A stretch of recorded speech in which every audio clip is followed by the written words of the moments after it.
আরেকটি ভিডিও টিউটোরিয়ালে আপনাকে স্বাগতম। আজকে আমি দেখাবো মাইক্রোসফট ওয়ার্ডের এই ফ্রন্ট অংশের এই যে স্ট্রাইক থ্রো বাটন, এই বাটনের কাজ কি। এই বাটনের কাজ হলো কোনো লেখার মাঝ বরাবর কেটে দেওয়া।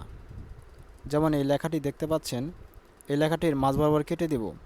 তার জন্য প্রথমে এই লেখাকে মার্ক করতে হবে।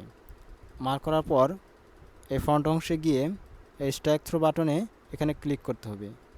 ক্লিক করলেই এই যে লেখার মাঝ বরাবর কেটে গেছে, এবং এই লেখার মাঝ বরাবর কেটে গেছে।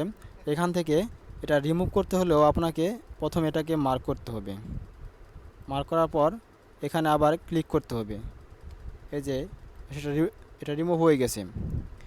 এভাবে আপনি যে কোনো লেখাকে কেটে দিতে পারবেন এবং রিমুভ করে দিতে পারবেন। আশা করি বিষয়টি বুঝতে পেরেছেন।